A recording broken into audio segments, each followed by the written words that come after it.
আসসালামু আলাইকুম। যারা নিয়মিত আমার ভিডিও দেখেন তাদের সকলকে ধন্যবাদ। আপনাদের ভালোবাসা পেয়েই আমি ধীরে, ধীরে এগিয়ে যাচ্ছি এবং আস্তে, আস্তে আপনাদের অনুপ্রেরণায় আমি প্রত্যেকদিন ভিডিও করার জন্য পাথেয় হিসেবে ব্যবহার করতেছি। আপনারা যদি অনুপ্রেরণা না দিতেন, ভালোবাসা না দিতেন, তাহলে আমার হয়তোবা আর ভিডিও করা হতো না।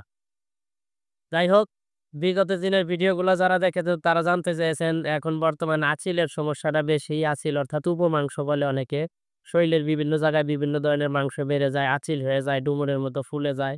তো সেগুলো থেকে কিভাবে বাঁচা যায় বা এগুলো থেকে উত্তরণের উপায় কি? হোমিওপ্যাথিতে এইটার চিকিৎসা হয় ওষুধের মাধ্যমে, যা ওষুধ খাওয়ার মাধ্যমে আপনি সম্পূর্ণভাবে সুস্থ হতে সম্ভব। অন্য কোনো প্যাথিতে গেলে আপনার এটা সার্জারি করতে হবে, কেটে ফেলতে হবে, সঠিক কোনো চিকিৎসা পাবেন না। এরকম অনেকে আমাদের কাছে আছে যে, "ভাই এটা নিয়ে গেছিলাম ছোট্ট একটা বিষয়, কাটার জন্য বলতেছে।" তো এটা তো কাটা সম্ভব না, ভয় পাই, আর্থিক সমস্যা, অনেক টাকা লাগে। এরকম বিভিন্ন অসুবিধার কারণে কিন্তু আমাদের কাছে আসেন। তো যাই হোক, সেই আশা থেকেই আমরা অনুপ্রেরণা পাই এবং সেখান থেকেই আমরা ভালোবাসা পেয়ে কোন ভিডিওগুলো দিতে হবে আমরা টার্গেট করি এবং এইগুলোই ভিডিওগুলো করি। আজকের ভিডিও আঁচিল বা উপমাংস। তো চলেন আজকের ভিডিওটা শুরু করা যাক।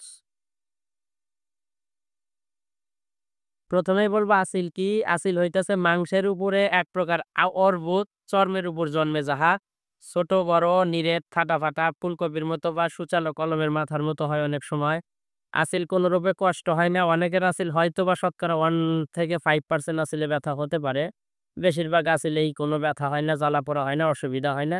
দেখতে খুবই খারাপ দেখা যায়। অনেকের আঁচিল থেকে রক্ত ঝরে বা রস ঝরে। এইজন্য রক্তস্রাবী আঁচিল বা রসস্রাবী আঁচিল অনেকের হয়ে থাকে। আমরা সেগুলোকে রক্তস্রাবী আঁচিল বলে থাকি। তো আঁচিলের যে সর্বপ্রধান ওষুধটা আমরা বলব সেটা হইতেছে থুজা। যদি দেখেন শরীরের বিভিন্ন স্থানে আঁচিল, আঁচিলটা ফুলকপির মতো উঁচা নিচে, আঁচিলটা খসখসে ফুলকপির মতো উঁচা নিচে মানে কোনোভাবেই মসৃণ নয়। আঁচিল অনেক সময় তাদের শক্ত হতে পারে, ফাটা হতে পারে।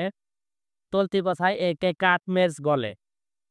তো এই ধরনের আঁচিলের ক্ষেত্রে আমরা তুজা ওষুধটা ব্যবহার করি। আবার অনেক সময় দেখা যায় বিভিন্ন ধরনের অ্যান্টিবায়োটিক বা বড় ধরনের ইনজেকশন মানে বিভিন্ন অ্যান্টিবায়োটিক হোক বা যেকোনো ইনজেকশন ব্যবহারের পরে যদি আঁচিল হয় বা ইনজেকশন ব্যবহারের পরে যদি আঁচিল বেড়ে যায় বা আঁচিলের লক্ষণ দেখা যায় সেই ক্ষেত্রেও আমরা এই ওষুধটা বেশিরভাগ ক্ষেত্রেই ব্যবহার করি। অর্থাৎ ইনজেকশন দেওয়ার কারণে যদি আপনার শরীরে আঁচিল হয় সেক্ষেত্রেও কুজা ব্যবহার করতে হবে এবং যদি আপনার ফুলকপির মতো ফাটা এরকম বিভিন্ন আঁচিল হয় যে আঁচিলটা ফুলকপির মতো ফসফসে ফাটা কোনোভাবেই মসৃণ না, উপরে ঘষা দিলে মসৃণ লাগতেছে না, তাহলে আপনারা থুজা ওষুধটা যদি ৩০ পাওয়ার খান তাহলে সকালে ১ ফোঁটা, দুপুরে ১ ফোঁটা, রাত্রে ১ ফোঁটা খাবেন। যদি ২০০ পাওয়ার খান তাহলে ১ ফোঁটা করে প্রত্যেকদিন রাত্রে খাবেন এবং থুজার মাদার টিংচার এটা তুলা দিয়ে আঁচিলের উপর লাগিয়ে দেবেন। তাহলে অল্প কিছুদিনের ভিতরেই ইনশাআল্লাহ আপনার আঁচিলটা ঝরে যাবে বা মিশে যাবে।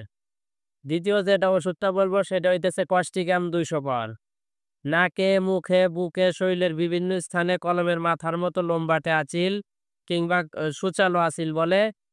এই রোগীর মনটা অনেক কোমল, মানসিক ভীতিপূর্ণ, শীতকাতর। অর্থাৎ শীতকাতর, মনের দিক থেকে অনেক ভালো, ভীতু। এই ধরনের লোকের যদি শরীরের বিভিন্ন স্থানে লোমবাটে আকারের আঁচিল হয় বা কলমের আগার মতো আঁচিল হয়, তাহলে আপনারা কস্টিকাম ২০০ পাওয়ারের ওষুধ প্রত্যেকদিন বিকেলে ১ ফোঁটা করে আর বিকেলে অথবা রাত্রে ১ ফোঁটা করে খাবেন।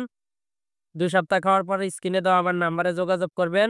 তো যদি অন্য কোনো ওষুধ লাগে আমি বলে দেব। আশা করি ২ সপ্তাহ পরে ঝরে যাবে। ৩য় যে ওষুধটা বলব সেটা হচ্ছে স্ট্যাপিস্যাগ্রিয়া।